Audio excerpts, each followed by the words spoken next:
voting them through committee. We've done some great work. I'm excited about where we are today. Everything, of course, is a work in progress. But I think the most important thing, where we're stepping forward, there'll be something dealing with tourism, something dealing with SHPO. Last session, we were busy with issues on soil remediation.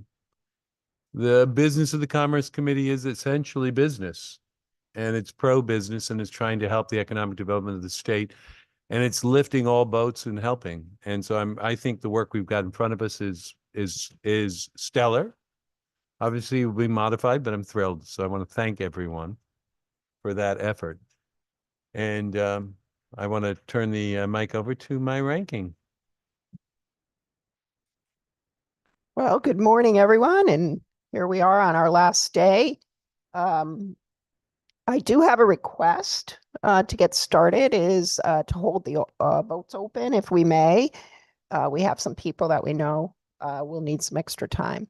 But today is the day we finish, and I think we've done some good things, and let's move forward. Thank you. Thank you, Representative Meskers, Representative Harrison. And so we will go on to item number 3 on our agenda. This is bills for final action. First bill being HB 5433. This is an act establishing a procedure for determinations concerning certain environmental effects. This is a JFS to the floor. We are have with us, we're entertaining LCO 3449. And so I will make some comments before I will entertain a motion on this. It was the product of one of our working groups. We had 3 working groups through the interim, and I want to once again thank everybody who participated in all of those many, many hours and a lot of due diligence and hard work. This being one of them, not the least of lesser amount of work. So the background here is the Commerce Committee started a listening tour in the beginning of our biennium session. And throughout that listening tour, we heard from chief elected officials throughout large and small towns. We were looking for how do we scale our economic development in the state of Connecticut? What are the pain points? What are we doing good? What could we do better?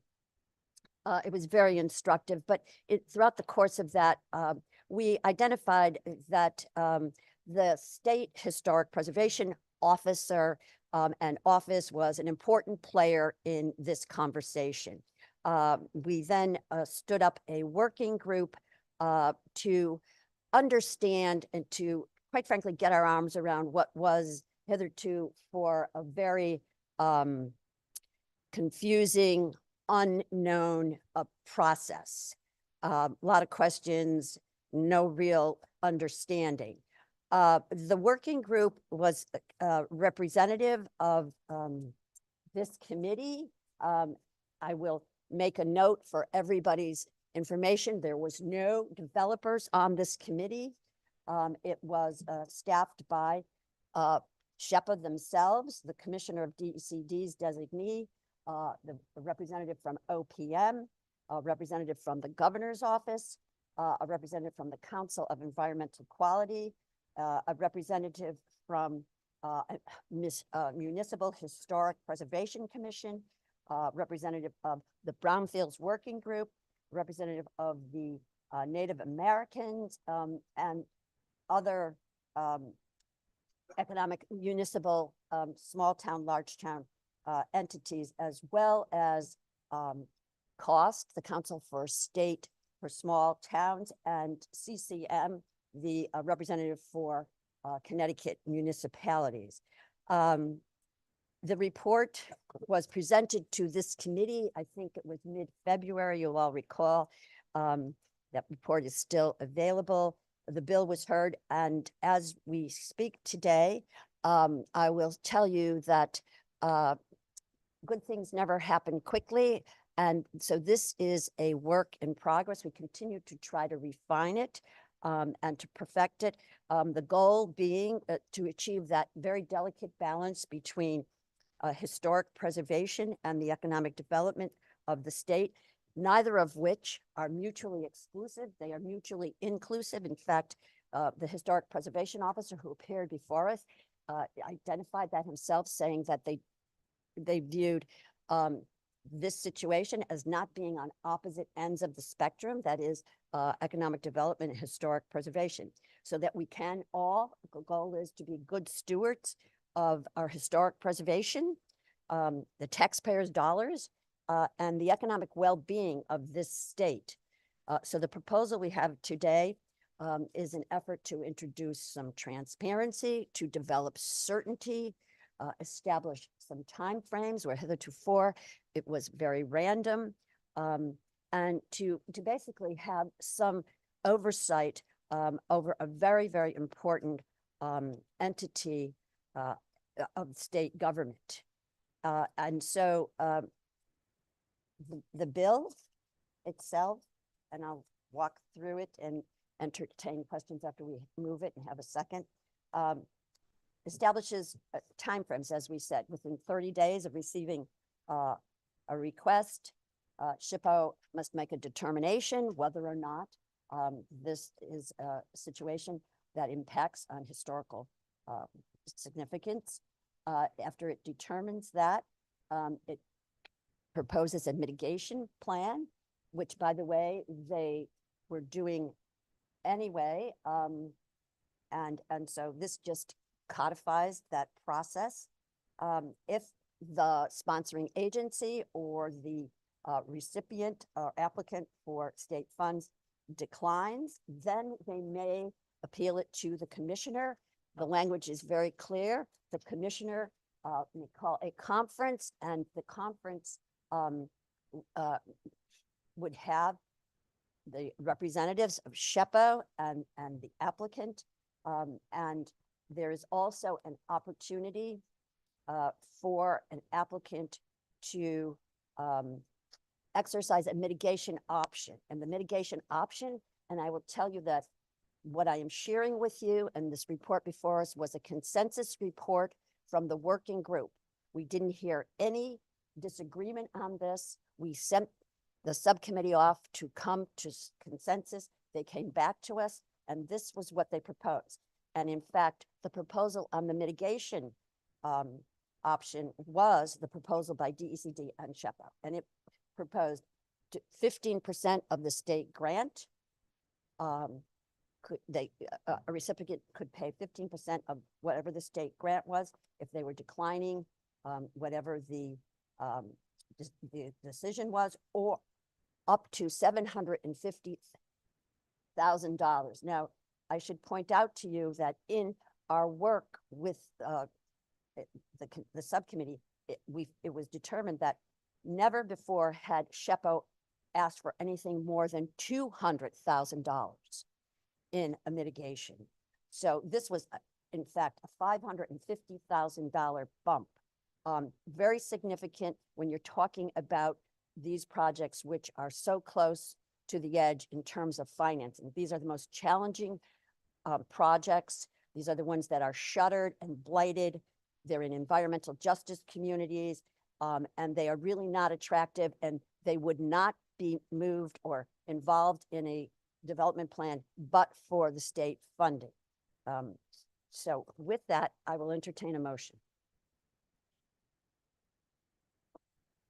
Representative Muskers. So I think we should move the bill. I hope. So moved. Is there a second? Moved and seconded. Discussion. Representative Vale. Thank you, Madam Chair. Good morning.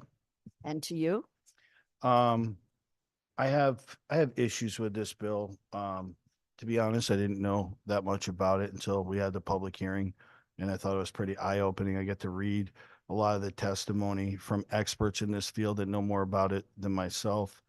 And there seems to be a lot of discourse between people. Some people think this is a good idea. Other people oppose it. People in the industry that work with all the time, a lot of historic preservation officers or people that work in that regard,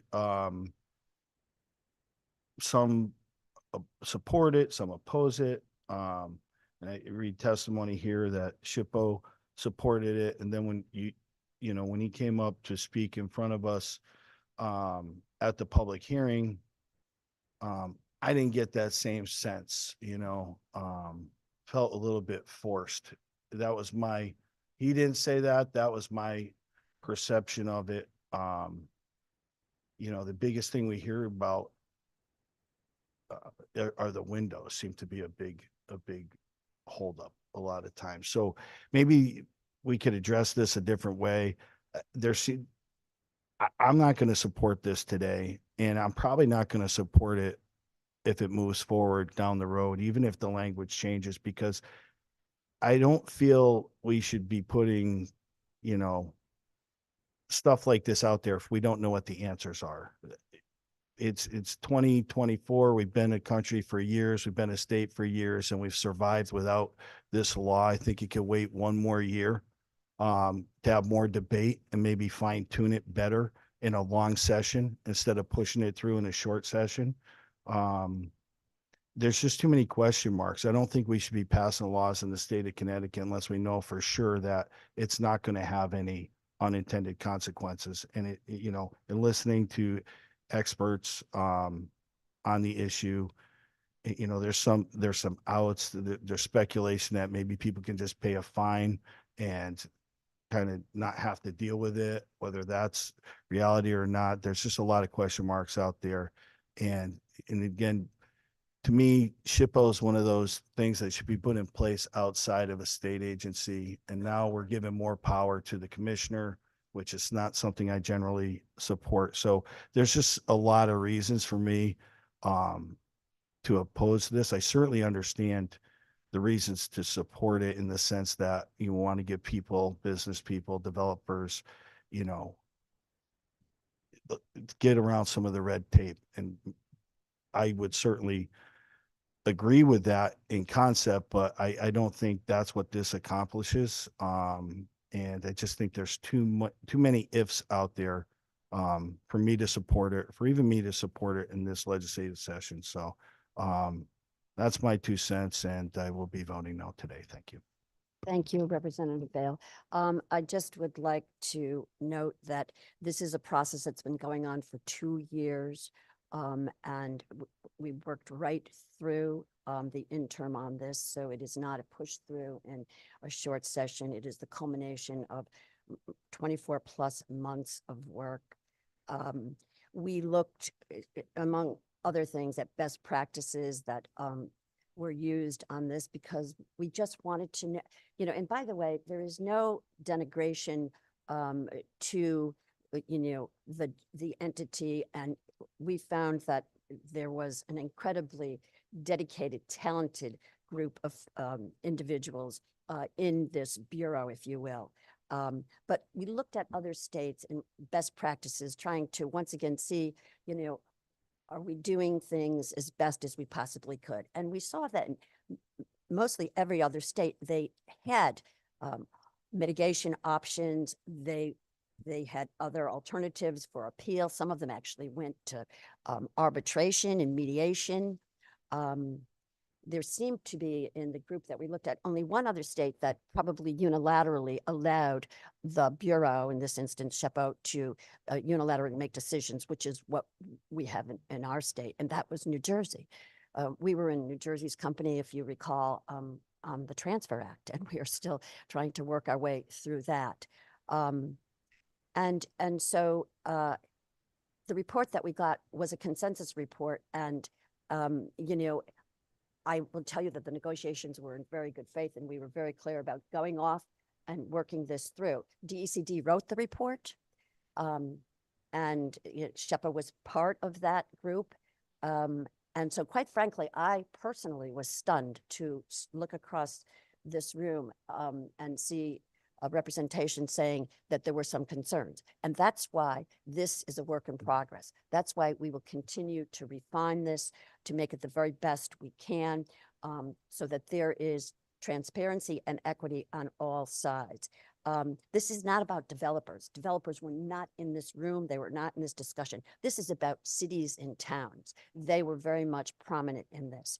And they're the ones that are telling us that in environmental justice communities, they, have situations where for years, things are on hold with no decisions, with a back and forth. And in the meantime, if there was any hope of bringing in a developer, that opportunity is lost. And as you know, time is money, and you know what happens with costs of construction and so forth. So we have lost many of opportunities. I understand there was conversation about windows. That was probably not a pebble on the beach in this conversation. Maybe a more representative example is a location, and it's a RECRA site. For 30+ years, it was a dumping ground for hazardous waste. They would burn dirty dirt and sludge there. There would be pillows going up through into the atmosphere for 30 years. It was shut down, and the buildings in short order began to crumble and so forth. It was a hazardous site. And there was an application to our brownfields program, and this is where we need to sync our state programs together so that we're not working at cross purposes. The applicant was not allowed to apply for brownfields until they went through a mitigation process with SHPO. This is a site that no one would touch because it was, as I said, a RECRA site. That is like a Superfund site. They came in, SHPO came in and said, okay, this is a historic site, and you have to set aside $150,000 before you can even apply or out of the state grant for this site. There wasn't a person on this planet who would go into that site. It was an anchor in the 5th largest city in the state of Connecticut. And to this day, they're still working through, because there is a cap on our brownfields program, as you know, to apply. So the most you could get is 4 million. So you have to keep reapplying. So, but nonetheless, that's probably a better example than the windows example. Without further ado, Representative Meskers. I have to thank you, Representative Vale. I always appreciate, not necessarily always the position, but the thought. I think you brought us forward I think you were the instigator on a bill that's going to be before us with CEDF, and it was 2 years ago. So I always appreciate that the thoughts come from a good and central spot. At some level, I'm the agnostic at the furthest corner of the state in an area that's got a good preservation and good economic development, right? And I get to the rest of the state, and I came up to Waterbury, and I traveled through a number of the towns. And economic development and historic restoration is important. And I think what this bill does in a part-time legislature, it reasserts our role in the process and requires oversight from DECD and gets to a more coherent process. And it's in part restoration, adaptive reuse, and animation of our cities. When I look around my cities and I see the amount of property that needs some form of development, I need an agency that's going to be cooperative and with a level of transparency. And what I think this bill does is, most importantly, it raises the level of transparency. It forces a better analysis of the cost-benefit analysis. I think shuttering buildings for 20 or 30 years, the economic impact, I can look at it in numbers and dollars and cents, but the economic impact, it's a social cost. If I leave my cities in state of disrepair, and I don't dedicate the resources and move the process along, I'm frightened where we go.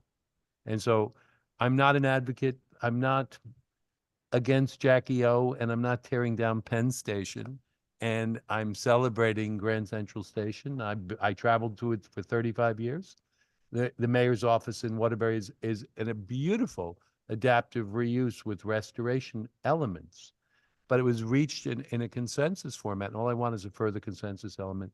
I want to be proud, you know, I don't know how long I get to do this job. I don't know how many years I get to do what I'm supposed to be doing, but I need to advance the ball. I think this bill helps move the ball forward, clarifies the process, the accountability. It will help resolve disputes on limited number of buildings and sites that need economic development. So it's not a wrecking ball by any stretch of the imagination.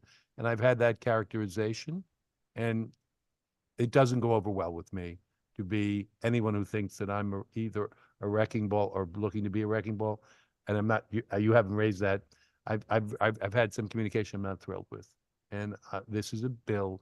It's a work in progress to just raise the bar, move things forward. So I personally urge people's support of the bill. Thank you. Thank you, Representative Meskers. Is Representative Anderson's hand raised? Yes, Madam Chairman. Can you hear me? Yes, yes, yes. and- Okay, so I do support, Madam Chairman, I do support the bill for the reasons you stated. And I note in the cost testimony, they said the bill seeks a balance between historic preservation, stewardship, economic development, and rehabilitation that currently does not exist. I do have a question for clarification about lines 91 to 100, where a state funding recipient may elect to pay mitigation costs of the lesser 15% of state funding or $750,000. Where will this money go? I hope it will go back towards historic preservation and not the general fund. Thank you, Madam Chairman.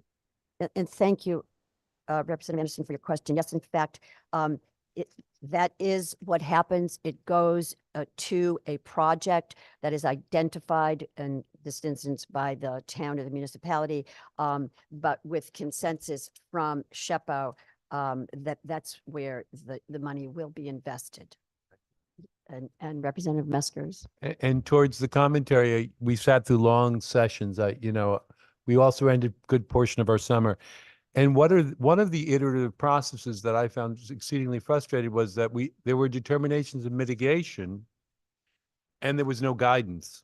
So the economic development officers were left with the issue of developing mitigation plans that then would have to seek SHPO approval. So now you've basically agreed to a mitigation amount, and it's going to be resolved locally. And there wasn't an iterative process, or the process was there was another stopgap. The procedure wasn't clear.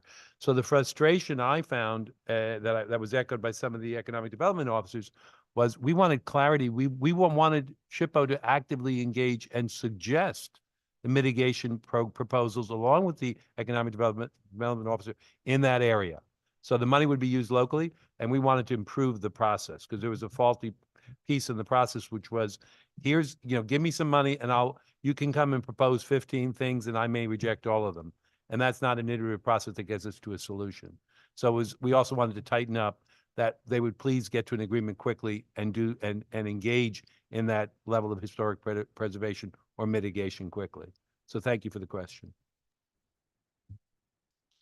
Thank you. Thank you. Thank you, Representative Anderson. Are there any other hands I'm missing here? So having been moved and seconded, and seeing no further discussion, I would ask the clerk to kindly call the roll. Calling roll for Bill HB 5433, an act establishing a procedure for the State Historic Preservation Officer to make determinations concerning certain environmental effects. JFS to floor, LCO number 3499. Senator Hartley. Senator Hartman, in the affirmative. Excuse me, Senator.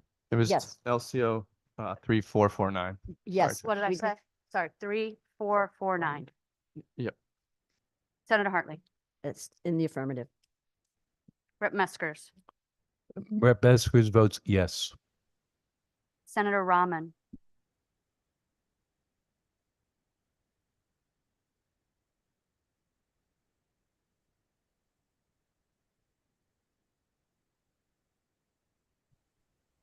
Senator Rahman, can you hear me?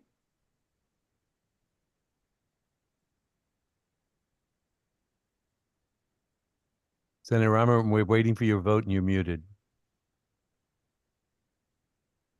Sorry, I was kicked out, internet. Go ahead.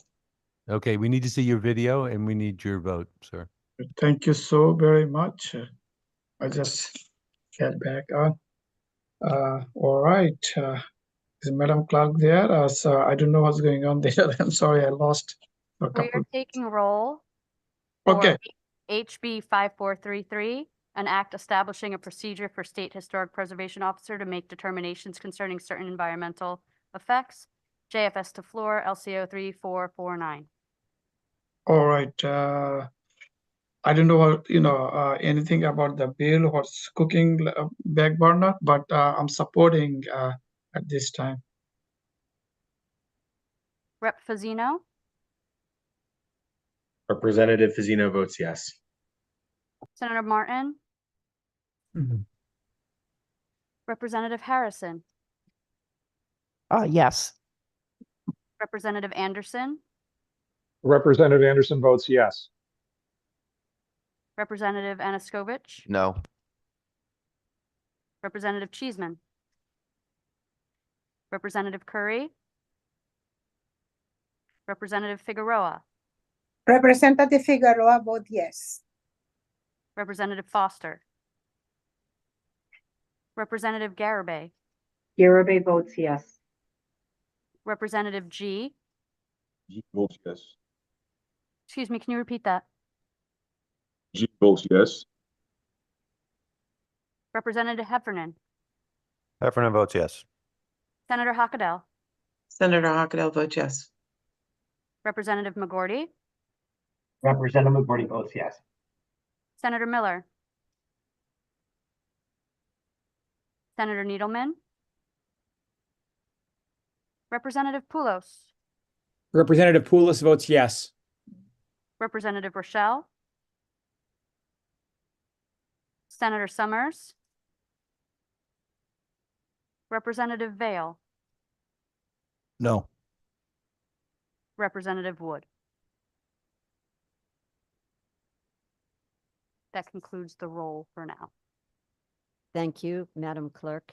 That brings us to item number 2. This is House Bill 5434. This is an act authorizing the Community and Economic Development Fund to conduct business outside the state. This is a JFS to the floor with LCO 3472.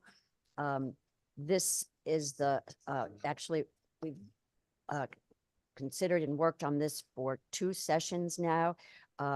And there was some very good, I think, input in going back and forth, working on this. Initially, the state of Connecticut invested, I guess all told, into this fund, $13 million.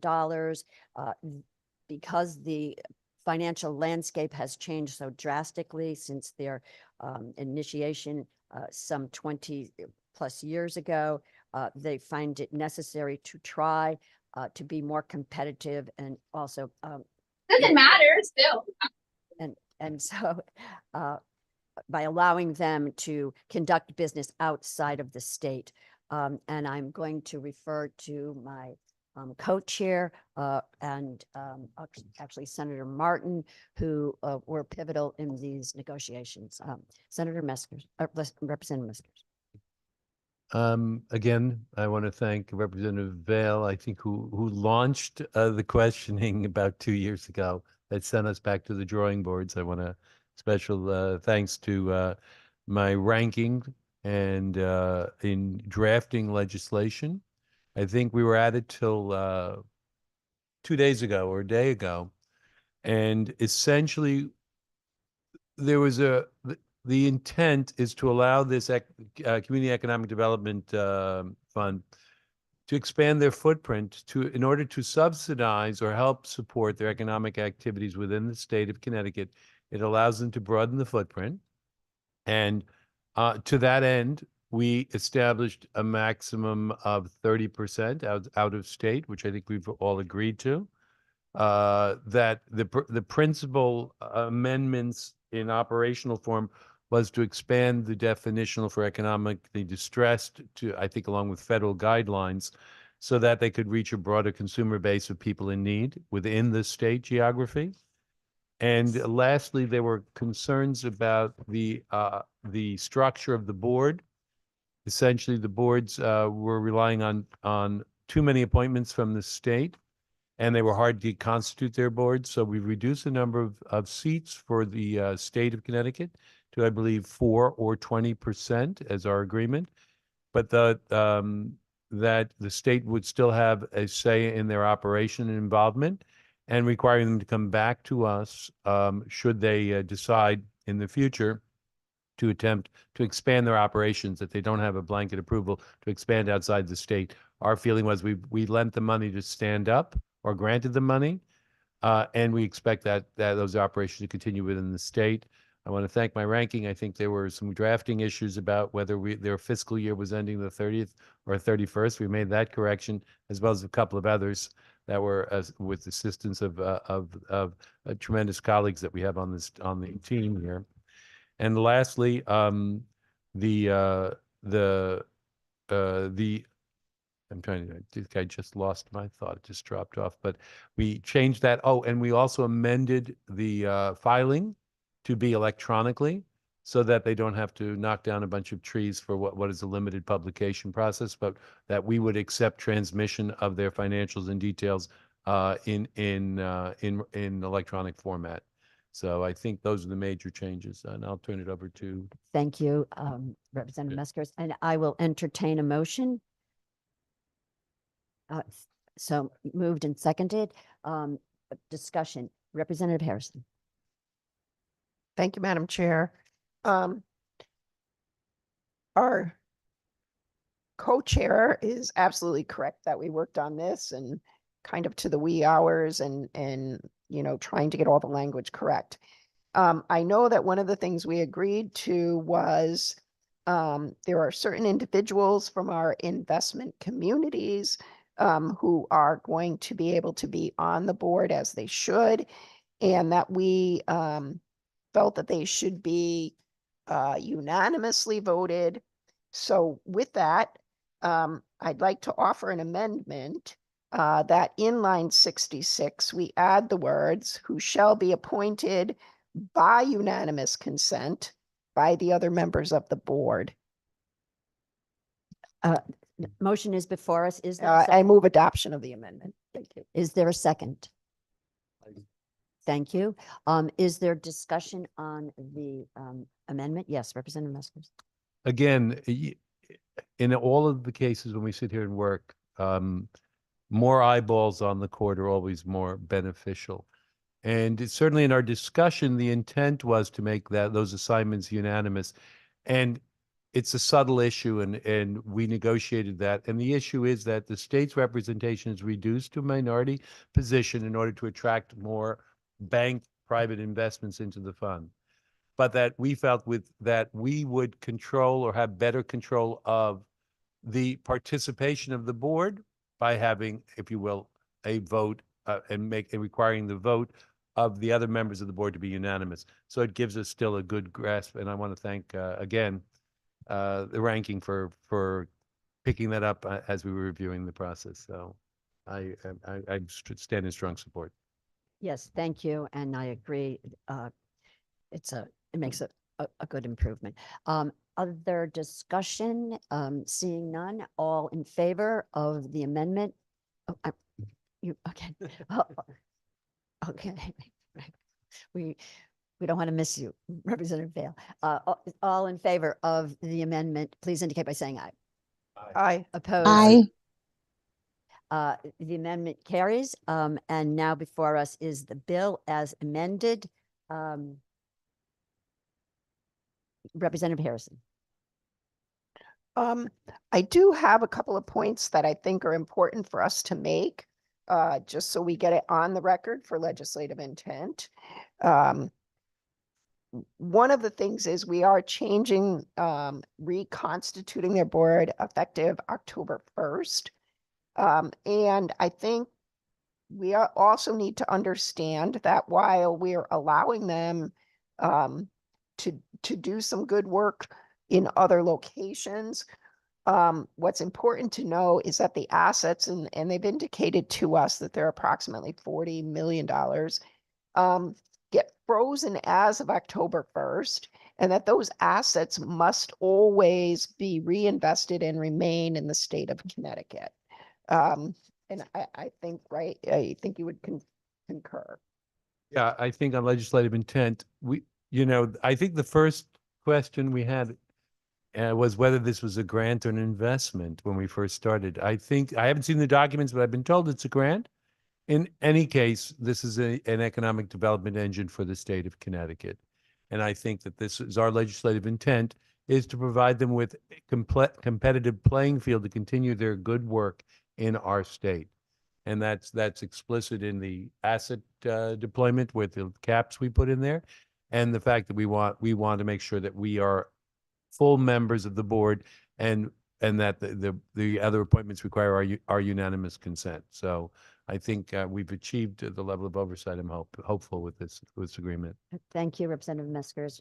Representative Harrison. Totally agree. And we want to make sure that 70% remains in the state of Connecticut to invest, as well as 70% of what's remaining in the state of Connecticut needs to be invested in our targeted investment communities, our consensus track communities, and our public investment communities. And I think that we've been able to achieve that as we've re-looked at how this is constituted. So with that said, Madam Chair, I make a motion that we start a consent calendar. Without objection, we will open a consent calendar. You have the floor. And then I'd like to make a motion that we add 5434 as amended to the consent calendar. The motion is to add item number 2, 5434, as the first item to a consent calendar without objection. But we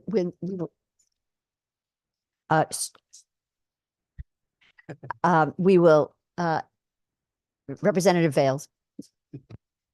Thank you, Madam Chair. I just wanted an opportunity to comment on the bill before adding it to the consent calendar, because I believe once we do that, I would no longer be able to comment on it. There's always an open mic. Yes, okay. And again, I want to applaud the leadership on this committee. And that's kind of how, to me, the process is supposed to work.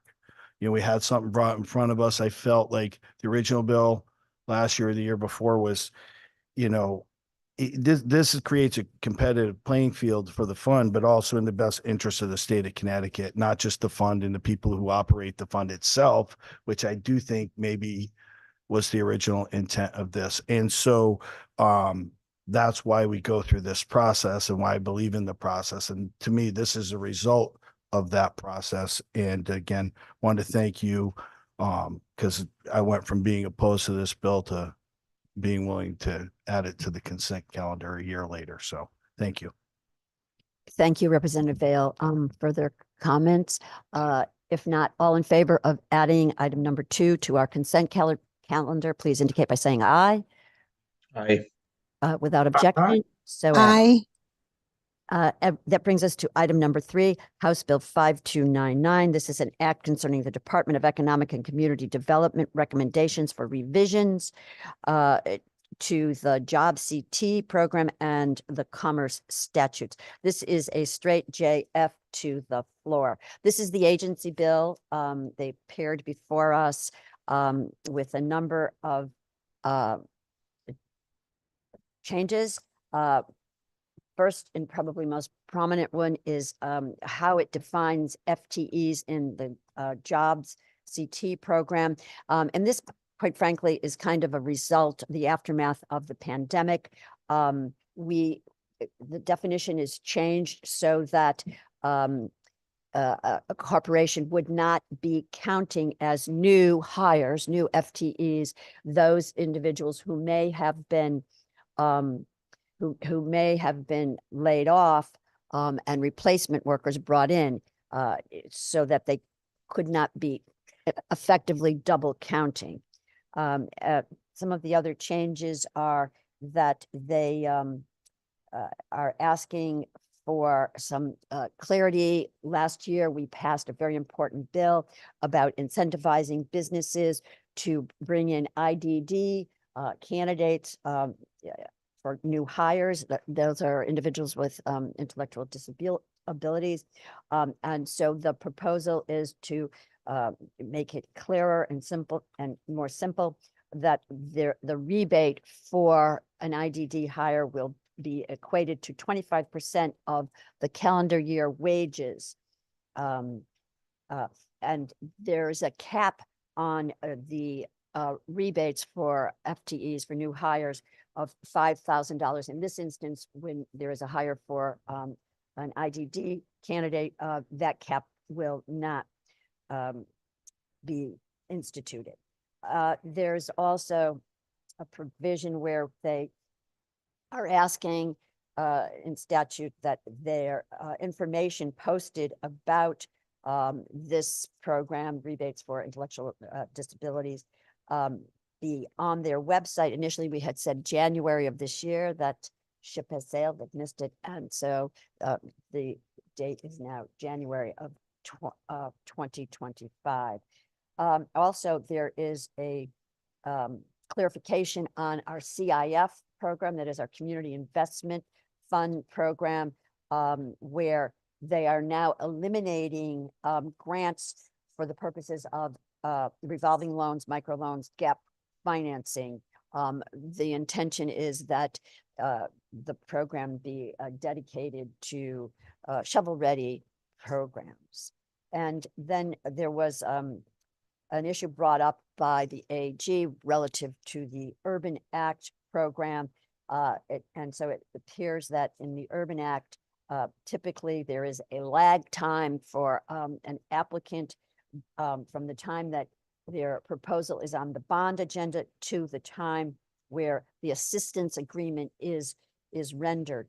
And the question was the reimbursable expenses that happened in between that time frame. The AG was saying were not statutorily accurate. So this basically cleans up that snafu.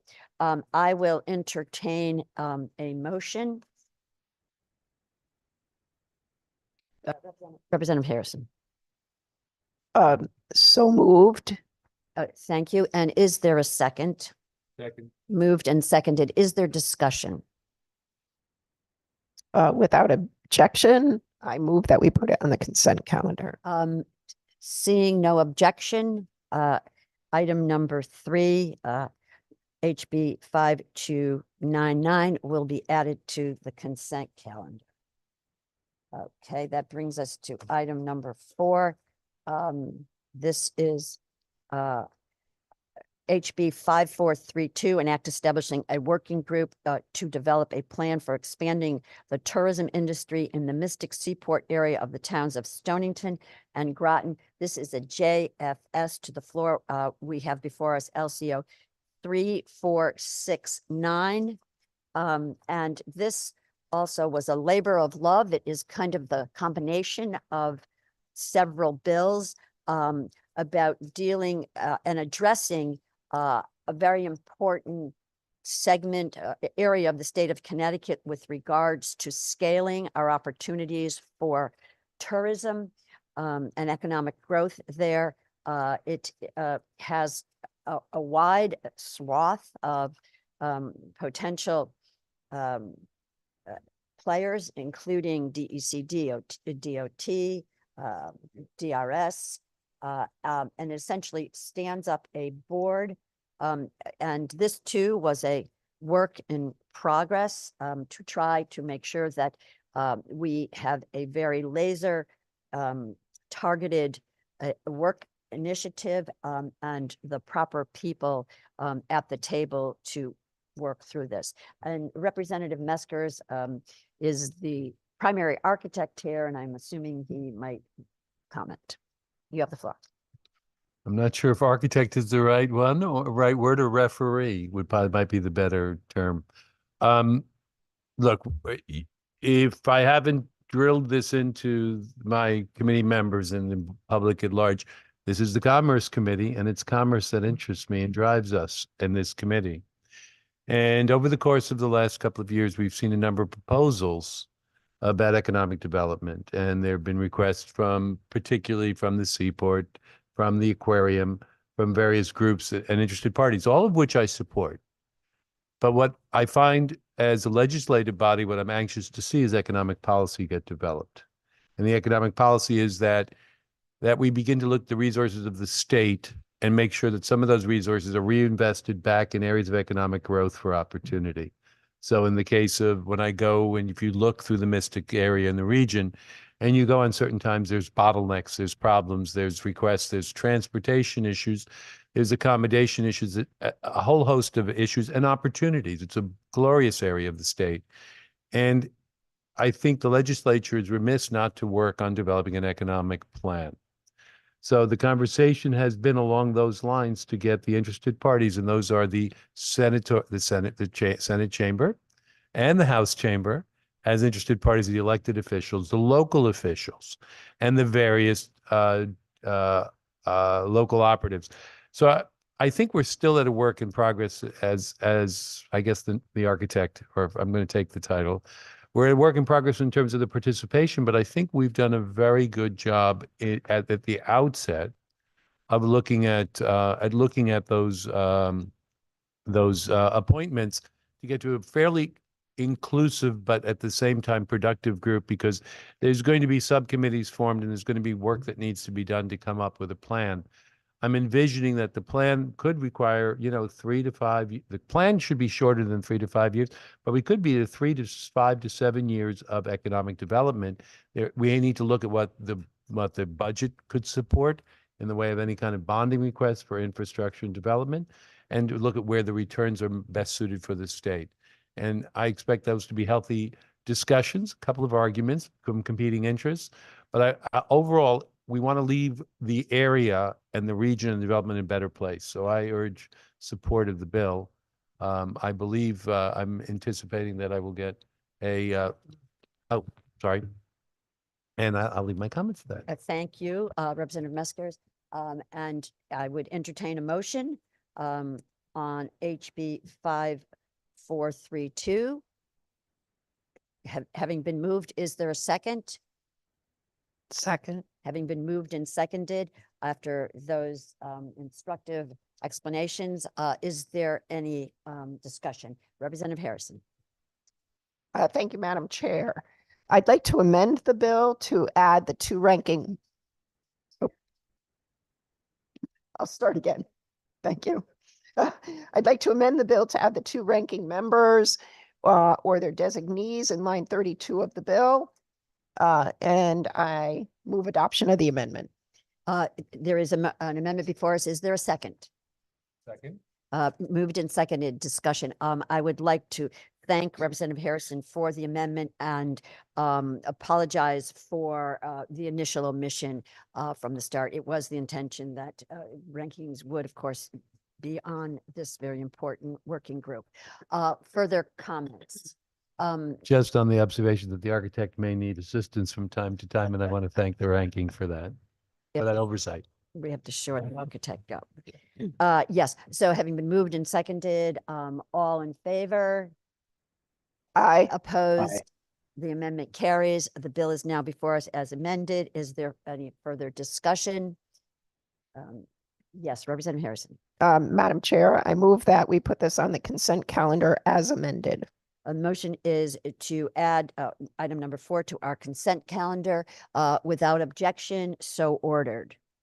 That brings us to item number 5. This is House Bill 5189, an act concerning a study of ways to promote and grow economic activity on the state's coastline and waterways. This is a JFS with LCO 3456. This comes to us from our colleague Representative Cheeseman.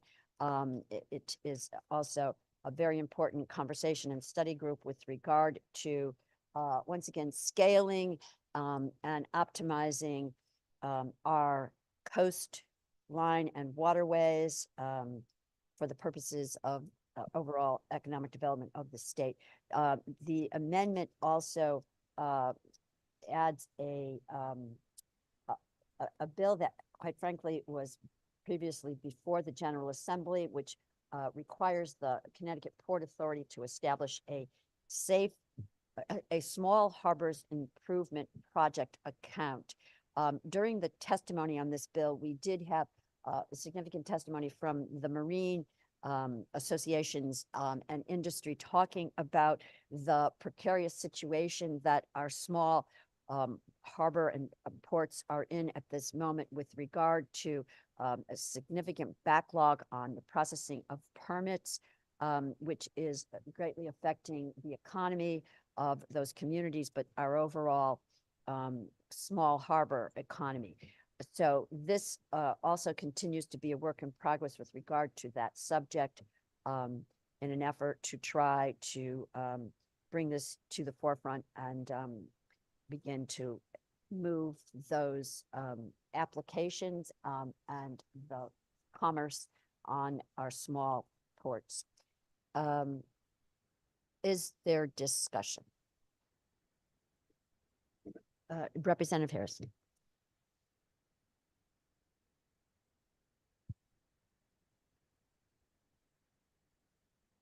And so with that introduction, I would ask, is there a motion? Representative Harrison. So moved. Having been moved, is there a second? Second. Having been moved and seconded, discussion. Representative Harrison. I make a motion that we add this to the consent calendar.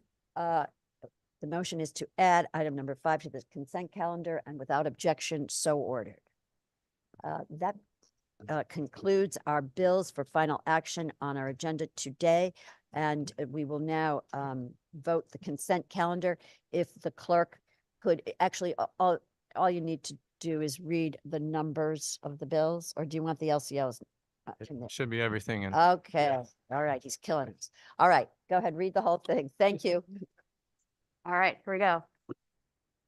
Consent calendar, bill number HB 5434, an act authorizing the Community and Economic Development Fund to conduct business outside the state.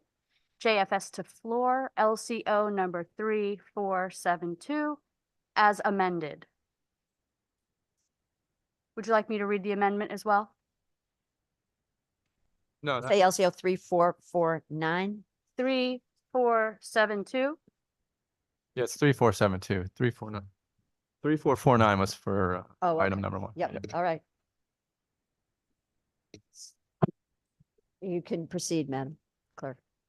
Bill number HB 5299, an act concerning the Department of Economic and Community Development's recommendations for revisions to the Jobs CT program and the Commerce statutes. JF to floor. Bill number HB 5432. An act establishing a working group to develop a plan for expanding the tourism industry in the Mystic Seaport area of the towns of Stonington and Groton. JFS to floor, LCO number 3469, as amended. Lastly, bill number HB 5189, an act concerning the study of ways to promote and grow economic activity on the state's coastline and waterways. JFS to floor, LCO number 3456.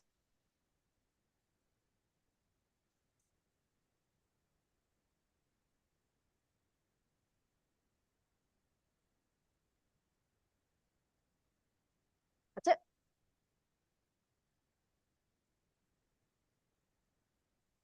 Madam, should we call the consent calendar? But I guess we don't. By roll. Should we Roll the- call for roll call? consent calendar. Senator Hartley, Senator Hartley is in 2 meetings right now, voting simultaneously in the affirmative. Thank you, Madam Clerk. Representative Meskers, In the affirmative. Senator Rahman, Senator Rahman votes yes. Rep. Fazino, Representative Fazino votes yes. Senator Martin, Representative Harrison, Yes. Representative Anderson, Rep. Anderson votes yes. Representative Anaskevich, Yes. Representative Cheeseman, Yes. Representative Curry, Representative Figueroa, Representative Figueroa votes yes. Representative Foster, Rep. Foster votes yes. Representative Garabay, Garabay votes yes. Representative G, G votes yes. Representative Heffernan, Heffernan votes yes. Senator Hockenell, Senator Hockenell votes yes. Representative McGorty, Representative McGorty, yes. Senator Miller, Senator Needleman, Representative Poulos, Representative Poulos votes yes. Representative Rochelle, Senator Summers, Representative Vale, Yes. and Representative Wood. Thank That you. concludes. Thank you, Madam Clerk, and we will keep the vote open till 1 o'clock today. And so that concludes our business, but I would like to, this being our last meeting, say thank you to all of my colleagues on Commerce, and to especially tip our hat to our staff, quite frankly, who in these last weeks, we drove crazy, just put it very bluntly. And so Trish Kramer, who has, shouldered through a lot of challenges here. Thank you so much for being the cog in the wheel there. And Hassan, we are ever grateful to you. Of course, our LCO is probably wishing that that's the end of us, but I think it might not be. And so thank you so much, Pat. And then, of course, to our incredible OLR team, Sarah and Terry. Thank you so much for, the incredible work and always kind of being there, shepherding us through. Evelyn from OFA, she's our numbers girl, and thank you so much. And then Ashley Redding, thank you. And Avery Gaddis and Ben, I'm sorry, Ben, I'm losing your last name, but thank you so much for, yes, your incredible talent and work that you bless us with. I would like to make one more last comment at this point, and that is a very, very special recognition and thanks to an incredible representative in this legislature who has served now with the Commerce Committee for one term, for this last term, and that is Representative Cindy Harrison, who sadly will not be on this committee and serving in this General Assembly. But Cindy, I cannot thank you enough for, your incredible work ethic and your talent that you have brought to us. And it's just been a pleasure working with you. And I, for one, and this committee in totality, will really be missing your presence, Madam. And Representative Meskers. It's not lost on me, the contribution from my ranking member in the House. I hope it's not a reflection of 1 year's of exposure to me in Commerce. But I She is want to sitting next thank to her you. for all of her contributions. And I wish her the best of luck. Thank you. Thanks, Cindy. Thank you, Representative Harrison, so much. Are there comments from colleagues? Yes. And I just want to shout out as well to Chris Calabrese, who's been an incredible yes. aid to us as well. and the rest of the team that was so notably mentioned by my co-chair. Yeah, your work is intrinsic to us getting our job done. I really thank you.